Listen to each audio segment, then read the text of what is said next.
Next.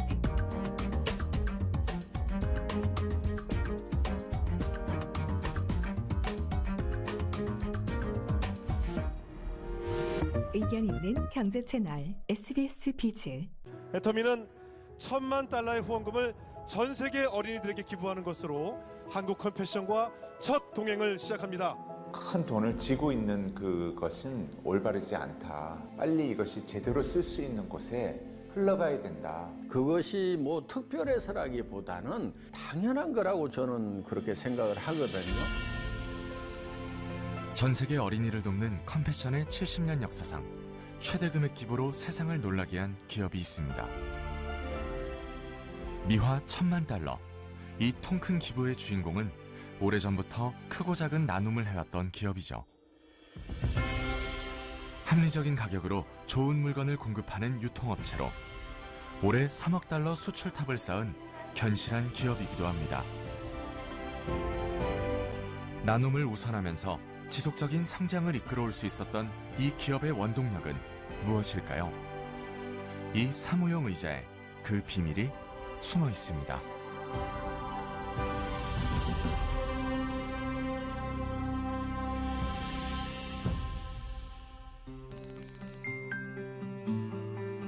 모처럼 햇살이 따스하게 내리쬐는 겨울 한날.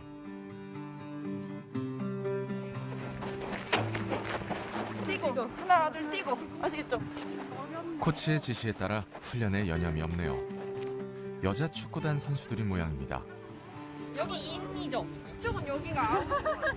이쪽은 이렇게? 아웃. 여기가 인. 네. 그런데 공 다루는 솜씨가 영 어설퍼 보이네요. 신발끈마저 풀려 있어요.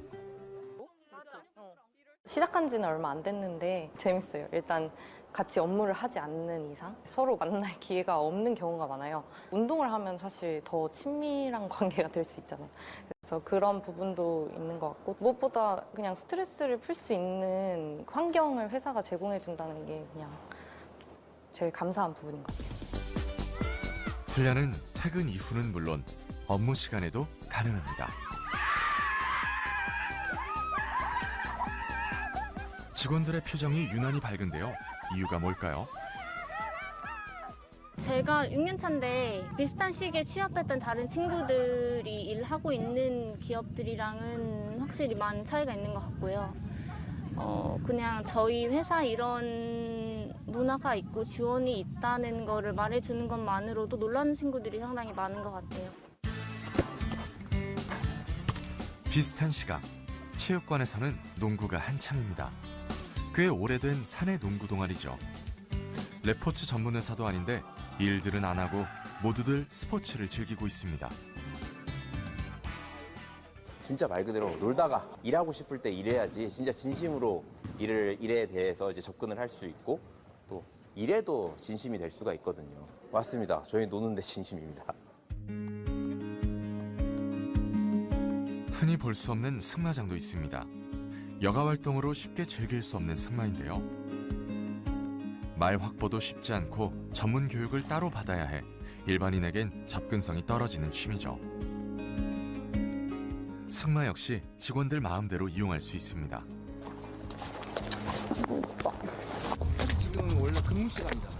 네, 근무 시간이죠. 놀다 지치면 일할 수 있는 복지. 가급적 업무 시간 안에 직원들이 잘 즐길 수 있도록 승마, 수영 같은 레저 활동을 권장하고 있고요. 당연히 이렇게 운동해도 됩니다. 규모 있는 공간도 필요하고 시설 관리도 까다로운 수영장도 있어요. 마치 스포츠 센터를 옮겨놓은 것 같죠? 산의 곳곳에 놀이터로 삼을 만한 재미난 공간이 넘쳐납니다. 인턴 면접을 보러 왔을 때 여기를 처음 투어를 했는데 이런 회사가 있나 싶을 정도로 신기했고 또 실제로 다녀보면서도 좋다. 여기서는 진짜 계속 일하고 싶다. 이런 생각을 했던 것 같아요. 여기 축구 연습을 끝낸 하은 씨가 자신의 최애 장소로 안내합니다. 불이 근데 이게 그냥 이렇게 볼풀장이어서 그냥 여기서 그냥 누워 있어요. 아니면 여기 앉아서 이렇게 여기서 얘기하거나 여기 누우면 가끔 안 보일 때도 있어요. 그래서 사람들이 없는 줄 알고 막 들어오고 저쪽에도 트램벌린이 있는데 저런 공간에서 가끔 뛰는 사람이 있어요. 근데 이제 좀 이상하게 보죠. 사람들이 무슨 일이 있나 약간. 놀면서 사실 아이디어도 많이 나오고 생각을 많이 할 수 있는 그 여력이 생기니까 계속해서 앞으로 나아갈 수 있는 어떤 생각들을 생생하게 해봐라 이런 의미인 것 같고. 출근하자마자 사물함부터 찾는 직원. 왜 사물함에 하나씩? 자율자 석제다 보니까 퇴근할 때는 자기 짐들을 사물함에 다 넣어놓거나 정리를 해놓고 보통 퇴근을 합니다. 그날 기분에 따라 일할 자리를 잡는다는 직원들. 일하는 환경도 주변 사람들도 매일 달라집니다. 매번 그 똑같은 자리에 앉다 보면 되게 딱딱해지고 어떤 프레임에 갇히게 되는 것 같은데 자유롭게 원하는 자리에 앉을 수 있다 보니까 좀 더 열린 사고를 할 수 있게 되는 것 같고 자기 관리나 다른 주변 사람들에게도 좋은 영향으로 작용하는 거 있는 것 같습니다. 카페로 일하러 가는 사람들이 많은 요즘 카페 분위기의 공간이 사방에 있습니다. 팀원들이 여기저기 떨어져 있으니 상사 입장에선 불편하지 않을까요? 사실은 익숙하지 않을 수 있죠. 제가 출근을 하면 저는 저희 팀원들이 정확하게 어디에 앉아 있는지 잘 모릅니다. 필요하면 찾아가야 돼요. 관리적인 측면에서 본다라고 하면은 내 눈앞에 보이지 않는 팀원이 어떤 일을 하는가에 대해서 사실 부정적인 생각이 들 수도 있는데 저희가 어쨌든 가지고 있는 문화 안에서는 보이든 보이지 않든 열심히 할 것이다라는 신뢰를 가지고 가는 문화여서 사실 규정된 공간이 별로 없어요. 재미와 웃음을 곁들인 특이한 장소가 사옥 곳곳에 숨어 있습니다. 캠핑장 공간은 직원들에게 인기가 높습니다. 창의적인 공간에서 자유롭게 어울리면서 부서 간의 장벽이 사라졌답니다. 팀 구별 없이 전 직원이 어울리다 보니 부서 간의 효율은 오히려 배가 됐고요. 가벼운 농담이나 관심사로 시작된 대화는 업무 아이디어로 이어지고 그렇게 새로운 프로젝트가 생겨나곤 합니다.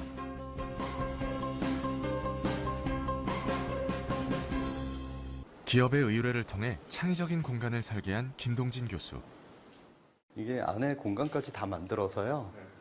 이렇게 실제로 공간 모형을 크게 만들면 이렇게 보시면 공간감이 다 드러나요.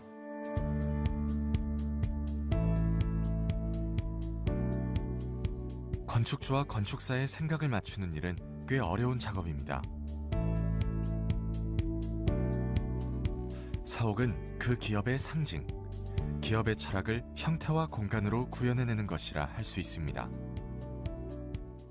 사옥을 설계한다라는 게 쉽지는 않아요. 기업 정신이 들어가야 되는 부분이어서요. 회장님이 뜻하는 그 기업 정신에 대한 그런 부분들을 한 2, 3년은 설계 작업을 같이 했었던 것 같아요. 노는 공간을 만들자라는 말씀을 많이 하셨어요. 조직원들 하나하나들이 다 창의력을 발휘하고 능동적이고 자발적으로 일할 수 있는 그런 무대를 만들어주면 일은 저절로 만들어진다라는 생각을 가진 것 같아요. 그런 얘기를 하면은 뭐 많은 반론들이 있었어요. 진짜 막 하루 종일 와가지고 농구만 하다 가고 하루 종일 수영만 하다 가고 하루 종일 말만 타도 가도 된다는 얘기입니까?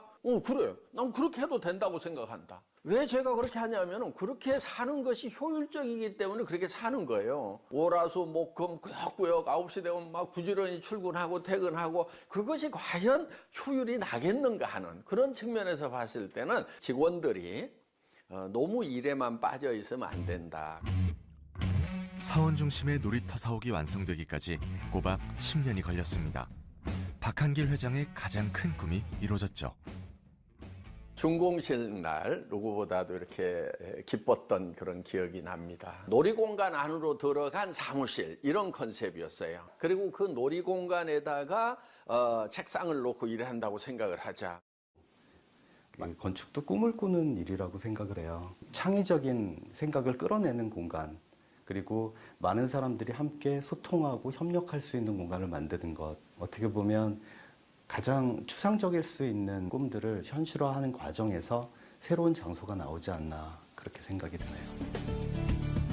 기업 정신을 고스란히 담아낸 사옥은 한국과 미국에서 큰 상을 받으면서 건축사에 족적을 남기기도 했죠. 유연한 조직문화 정착을 위해 박한길 회장도 권위를 내려놓은 지 오래입니다.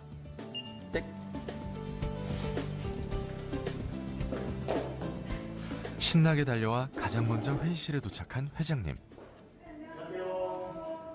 어서 와요. 어서 와요. 어서 와요.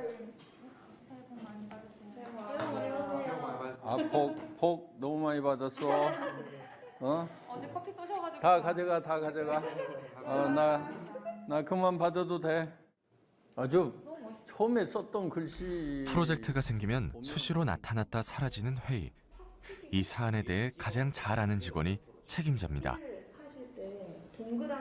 인턴이나 신입사원이라도 상관없습니다. 근데 이거를 쓰고 나서 균형이 안 맞고 하는데 다 보정 작업을 해야 돼요. 네, 후보자는 다 해서 할 건데 저희가 이게 아무래도 글씨를 쓴다기보다 예술적인 퍼포먼스를 보여주는 거기 때문에 상형 문자스럽게 나오는 게 좀 더 예술적으로 보일 것 같고요. 그것도 그렇고 몸 동작도 퍼포먼스잖아요. 그 느낌을 다 살려야 되니까. 그럼 한번 초이스가 나보다 못하기만 해봐라. 그러니까 영상이 찍을 때 이렇게 손들면 누구나 참석할 수 있다는 프로젝트. 회장이 참여했다고 주눅들지도 일방적으로 의견을 따르지도 않습니다. 직원들이 회장이 얘기를 해도 잘 안 들어요. 자기 생각대로 다 하고 있는 거야. 그게 사실은 잘하는 거거든요.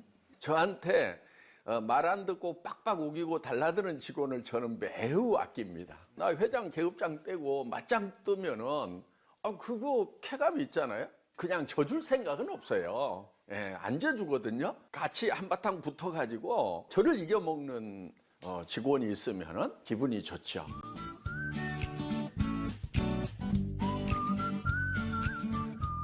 아이, 치워버려 그냥.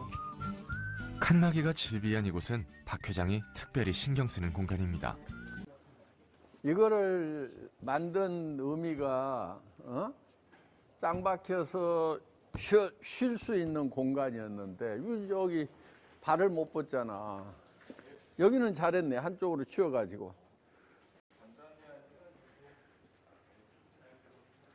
사실은 예전에 이제 열린 공간이라고 하면 사실은 공장 시스템이 그렇거든요. 오너나 그런 위에 사람들이 또 일하는 것들을 이렇게 서로 이렇게 보고 감시하는 체계라든가 이런 무시무시한 근대 건축들이 많이 있었죠. 근데 여기 같은 경우에 회장님은 오히려 개방됐지만 개개인들이 좀 자유롭게 숨어서 일할 수, 좀 편하게 쉴 수 있는 공간을 같이 만들자라는 그 두 가지가 있었어요. 사람을 보는 관점의 차이인 것 같아요. 그러니까 사람은 원래 게을러 가지고 관리감독 감시를 하지 않으면은 그냥 자빠져 논다 이렇게 보는 관점이 있는 것 같고, 저는 게으른 사람은 없다 이렇게 보는 거예요. 엄마가 애들이 너무 바지런해서 힘들지 애가 게을러 가지고 힘든 엄마 봤느냐. 그런데 어느 날 갑자기 애가 게을러지는 경우가 있다 이거예요. 하라는 것도 안 하고. 이유가 딱 한 가지다. 지가 하고 싶은 것을 못하게 하고 하기 싫은 것을 하라고 하니까 그런 현상이 생기는 거다. 카페에서 이야기하고 있으면 스스럼 없이 오셔가지고 또 저희 의견, 생각도 어떤 생각을 하고 있는지에 대해서도 들어보시고, 그리고 회장님 본인도 요새 무슨 생각을 하고 계신지, 뭐가 고민인지에 대해서 말씀을 하시면서 다른 회사들이 하는 그런 회장님과의 시간?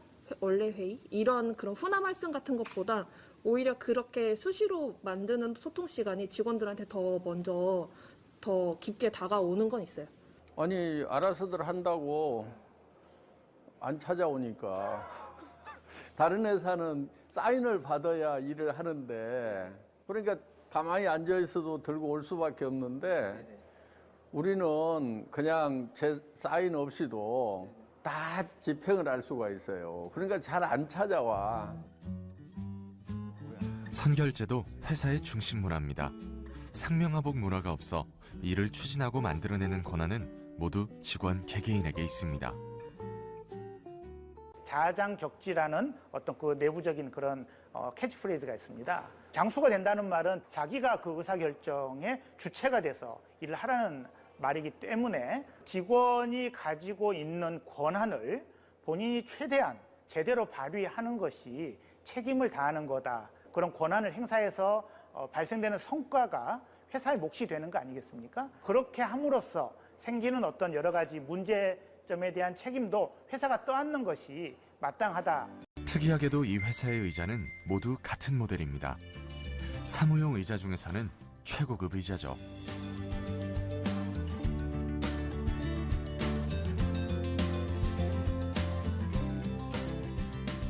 전 직원이 똑같은 의자를 사용하고 있습니다. 사장님 회전 의자 큰 거 이런 거 쓰고 이사님 의자 다르고 과장님 의자 다르고 사원 의자 다르고 그런데 가장 많이 앉아서 일하는 사람들은 그 직원들인데 의자만은 최고급 의자를 줘야 되겠다. 그래서 이제 그 의자를 전 직원들에게 선물을 한 거죠. 그리고 또 한편은 이제 이런 생각도 한 거예요. 자, 회장하고 같은 의자에 앉았으니까 전 직원이 다 회장이다. 직급도 본인이 결정합니다. 자신에 맞는 직급을 스스로 정해 명함에 새기면 그만. 차장도 팀장도 넘쳐납니다. 과장 5명 중에 부장 될 사람은 1명밖에 없을 거란 말이야. 그러면 나머지 4명은 경쟁에서 밀리게 되는데 그런 시스템이 과연 온당한 건가 하는. 근데 협력하라고 해놓고 시스템은 경쟁 시스템을 만들어 놓으면 어떻게 협력을 하냐 하는 거예요. 직급을 마음대로 적도록 이렇게 해주면은 굳이 누가 뭐 내가 막 노력해가지고 뭐 잘 보여가지고 또는 남을 누르고 승급해야 될 그런 필요성을 못 느끼게 되는 거죠. 지금은 사실 어떤 일의 완벽성보다는 타이밍이 굉장히 중요한 시대입니다. 자잘한 실패를 하면서 성공으로 나아가는 게 훨씬 더 나은 방법인 거지 완벽을 기하다가 타이밍을 놓치는 게 훨씬 더 큰 실패인 거죠. 그러면 완전 더 큰 실패를 피하기 위한 어떻게 보면 굉장히 현명한 선택이 아닌가? 2020년 대한민국 일하기 좋은 100대 기업 대상을 비롯해 다양한 곳에서 일하기 좋은 기업으로 손꼽히고 있습니다. 지난해에는 아시아에서 일하기 좋은 회사로 선정되기도 했죠. 일하기 좋은 회사가 성과가 나쁠 리 없겠죠. 창업 이후 국내 40배, 해외 진출 9년 만에 60배가 훨씬 넘는 매출을 올리며 꾸준한 성장을 보이고 있습니다. 지난해 전체 매출 2조 2천억 원을 달성했죠. 수출의 탑 시상식에 단골 수상자가 될 정도입니다. 1억 달러 수출 탑을 받은 지 불과 2년 만입니다. 3억 불 이상의 탑은 전국적으로 23개 기업에 불과합니다. 충청남도 기업 중에서는 최고의 탑입니다. 품질을 높여서 다른 데하고 차별화를 가되 가격이 높아지는 건 어쩔 수 없다. 이제 이런 전략이 있고 또 하나는 품질이 좀 낮더라도 나는 가격 경쟁력을 가지고 가겠다. 이게 보통 경영학에서 얘기하는 차별화 전략의 핵심인데 소비자 입장에서는 어떤 것도 포기할 필요가 없다. 소비자에게 가치 있는 거다. 그러면 두 가지를 다 추구해 나가자. 우수한 중소기업을 발굴해 품질 좋은 제품을 적정 원가로 공급받고 협력사에게는 안정적인 판로를 제공합니다. 그 과정에서 협력사의 생산 라인 증설을 위한 자금을 지원하고 늘어난 생산량으로 더욱 낮아진 원가가 제공되죠. 좋은 제품을 싸게 많이 팔면 그만큼 매출이 늘어나게 됩니다. 결국 소비자는 신뢰를 갖고 절대 품질, 절대 가격의 제품을 계속 이용할 수 있게 되는 거죠. 유통의 원리는 좋은 제품을 싸게 팔면은 잘 팔린다는 것이 원리라고 생각을 합니다. 장기적으로 성공을 하려고 하면은 원리 원칙대로 하는 것이 답이다. 절대 품질, 절대 가격 원칙이 제대로 먹혔던 건강기능식품. 현재 매출의 상당 부분을 차지하고 있습니다. 처음에는 저희도 거의 마진이 없었어요. 그냥 원가 수준에 줬는데 많이 파니까 원가가 내려가는 거고 그 원가가 내려가니까 그걸 갖다가 제조업체에서 다 가지지 않고 그걸 판매업체에 돌려주고 이런 순환이 애텀이나 제조업체나 서로 윈윈했다 이렇게 보시면 될 것 같아요. 그런데 만약에 가격이 이제 더 낮춰지고 품질을 올렸을 때 매출이 더 안 일어나면 그 제조업체 입장에서는 어떻게 될까요? 그 손해 보잖아요. 박스당 그 포 수량을 늘려줬거든요. 그 늘려줄 때마다 매출이 20-30%씩 계속 올라갔어요. 벼랑 끝에서 살아 돌아온 협력업체도 있습니다. 2016년에 그 화재가 났습니다. 그래서 제가 그 황망한 마음으로 이제 현장에 이제 왔었는데 그때 전화가 한 통 오는 거예요. 그래서 이 시간에 누가 전화를 하지라고 했는데 애터미의 도 대표님이 전화를 해주셔가지고 위로해 주시고 도울 일이 있으면 말씀을 하라고 하시는 거예요. 그래서 참 많은 위로가 됐죠. 한 35억 정도 손실이 있었는데요. 10억 정도를 무상으로 임대를 해주셨습니다. 통상적으로 일반 업체에서는 물건 공급이 그치게 되면은 다른 대체선을 찾거나 이제 그런 방법을 하는데 애터미에서는 공장이 정상적으로 가동될 때까지 기다려 주셨습니다. 안심만 가지고 있으면 알 수 있어요. 중소기업 하면은 당연히 자금이 충분하지 않다는 거, 또 판로가 불안하다는 거. 그러니까 우리는 일품일사원칙위에서 한 번 거래를 하면은 도덕적 해이가 없는 이상은 끝까지 같이 가겠다. 이 회사의 반품률은 0.2% 전후로 유통업계 최저 수준입니다. 소비자도 합력의 개념으로 바라봅니다. 애초에 절대 품질, 절대 가격을 내세운 것도 소비자를 중심에 놨기 때문에 가능했던 거죠. 그런 노력이 통했는지 지난해 소비자 중심 경영을 재인증받았습니다. 소비자 중심 경영 기업 인증. 2007년 처음 시작된 소비자 중심 경영인 CCM 인증제도는 지난해 기준으로 182개 기업만이 인증을 받았을 정도로 까다로운데요. 그만큼 인증 기업은 자부심을 가져도 됩니다. 그 당시에 네트워크 마케팅에 대한 인식이 그다지 좋지는 않았고요. 다단계 방식은 하나의 판매 방식의 일환인데요. 소비자들이 오인을 하게 되면서 이런 방식 자체에 대한 좀 부정적 인식이 컸어요. 그럼에도 불구하고 여러 가지 지표들을 다 충분히 점수를 뛰어넘어서 우수한 성적으로 인증을 받으셨던 걸로 알고 있습니다. 지난해 10월 귀한 손님들이 회사를 방문했습니다. 어렵게 번 돈을 귀하게 써줄 분들이죠. 가난성에 있는 아이들이 있는데 그 아이들을 다 도울 수는 없지만 그래, 또 100명의 우간다 아이들 한번 살려보자. 죽을 수밖에 없는 그 순간에서 살아서 우리 눈앞에서 멋지게 키워져 멋진 성인으로 세워지는 그것을 보신다면 이 세상의 어떤 기쁨과 행복과도 비교될 수 없는 그것을 누리시게 될 것입니다. 애터미는 $10,000,000의 후원금을 전 세계 어린이들에게 기부하는 것으로 한국 컴패션과 첫 동행을 시작합니다. 다른 곳에 그것을 기부하려고 했다가 일이 성사가 안 됐어요. 큰 돈을 쥐고 있는 그것은 올바르지 않다. 빨리 이것이 제대로 쓸 수 있는 곳에 흘러가야 된다. 그래서 뒷조사를 좀 깨야 한 걸로 알고 있어요. 왜냐하면 뵀을 때 많은 질문들이 이것은 치밀하게 조사를 안 했으면 알 수 없는 일들인데 6.25 전쟁 때 구제기관으로 만들어졌던 컴패션. 세계의 온정을 받았던 한국이 이제 이 단체의 중심이 됐고 가장 활발한 지원을 하는 나라가 됐습니다. 회사가 한몫 단단히 했죠. 본인의 이름과 본인의 명성을 내놓기 위한 기부가 아니었다는 것을 볼 수가 있어요. 많은 기업들이 같이 애터미처럼 참여하고 기부하고 사회를 따뜻하게 만드는 바로 그런 일들이 일어날 거라고 저는 간절히 바라고 있습니다. 그것이 뭐 특별해서라기보다는 당연한 거라고 저는 그렇게 생각을 하거든요. 120억이라는 돈이 뭐 크다면 클 수가 있는데 실제로 지금 밥 굶고 잠들어야 하는 그 아이들의 숫자에 비하면은 저는 결코 큰 돈이 아니라고 이렇게 생각을 합니다. 받는 자보다 주는 자가 복이 있다고 하는데 그건 줘보면은 그 말이 무슨 뜻인지 바로 알 수가 있습니다. 기부는 설립 초기부터 이루어졌는데요. 2009년부터 현재까지 600억 원에 육박하는 금액이 이웃에게 돌아갔습니다. 한부모 가정을 이루게 된 엄마들을 돕는 비영리 단체 위드맘.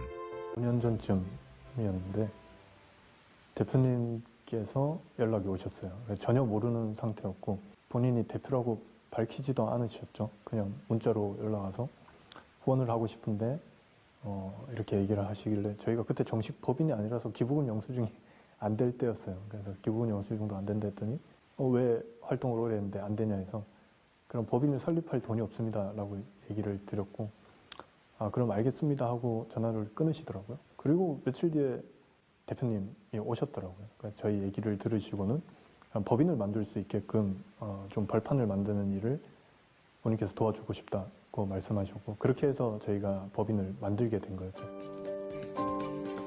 생애 한가운데서 선택의 기로에 놓인 이들이 용기를 냈을 때 회사는 그 손을 잡아줬습니다. 미혼모를 위해 100억 원을 쾌척하기도 했었죠. 소소한 일상까지 챙기는 세심함은 도움이 아닌 나눔의 의미를 보여줍니다. 제가 장난삼아 대표님한테 그런 얘기도 했었어요. 애기 엄마들 여러 명 모아놓고 단체로 염색시키고 싶다.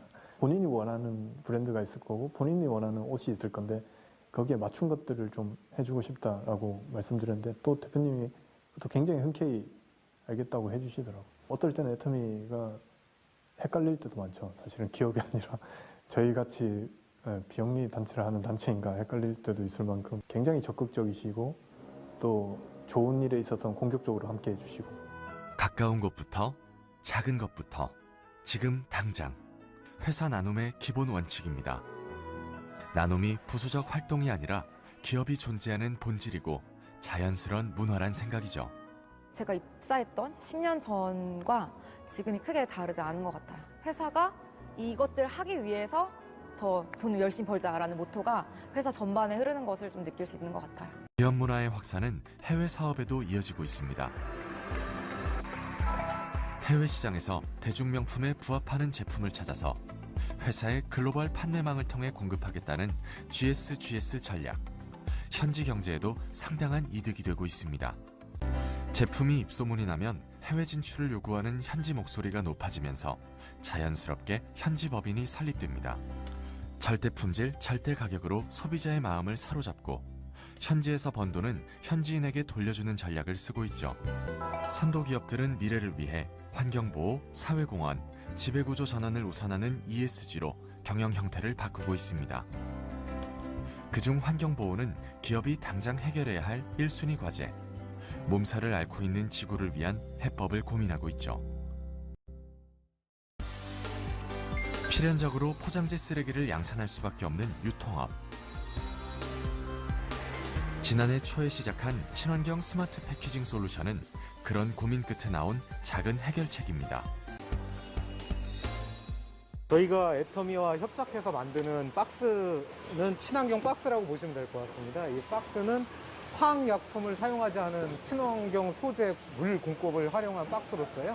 저희 애터미와 대한통운이 같이 협약을 해서 만든 박스라고 보시면 될 것 같습니다. 당장의 이익 대신 미래를 택했습니다. 비용도 과정도 쉽지 않지만 무조건 바꿔야 하는 상황이기 때문이죠. 산업 쓰레기를 고스란히 환경 쓰레기로 만들 순 없죠.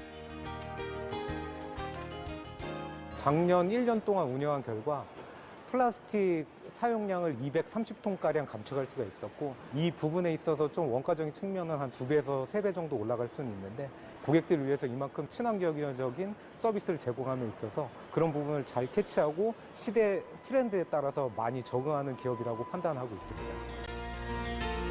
더 이상 미룰 수도 미뤄서도 안 된다는 마음으로 환경 담당 부서는 모이기만 하면 친환경 소재 개발에 몰두하고 아이디어를 주고받고 있습니다. 이게 종이랑 섞은 재질로 해가지고 플라스틱 사용량이 50% 정도 감량이 될 것 같아요. 3년 전부터 꾸준히 지속하고 있는 친환경 프로젝트 블루마린도 이 팀이 맡고 있죠. 저희 회장님께서 항상 하시는 말씀이 지구는 빌려 쓰는 거다라고 말씀을 많이 하십니다. 전 세계에 있는 이 글로벌 회원분들과 함께 이런 문화 확산을 좀 주도하고자 하는 그러한 또 사명을 또 가지고 있습니다. 이 자본이라는 것이 나쁜 것 쪽이 아니고 정말 인류에 공헌하는 좋은 쪽으로 이렇게 갈 수 있다는 그런 측면에서 이 ESG 운동이 일어나는 건 정말 다행이라고 생각을 하고 기업들이 할 수 없이 끌려가는 것이 아니고 적극적으로 거기에 동참을 하는 이런 분위기가 일어나고 있는 것, 전 정말 다행이라고 생각을 합니다. 절대 품질, 절대 가격. 경영학 기본에서 벗어난 기업. 하지만 결국 원칙을 충실히 따릅니다. 유사하게 생긴 모든 제품 중에 낮은 가격이라고 생각을 하시는 분들이 있는데 저희는 동일한 사양의 가장 낮은 가격을 추구를 하고 있고요. 품질을 우선시한다라는 거. 품질 다음에 가격을 본다라는 거죠. 엉뚱한 사람들이 좀 들어오면 좋을 것 같아요.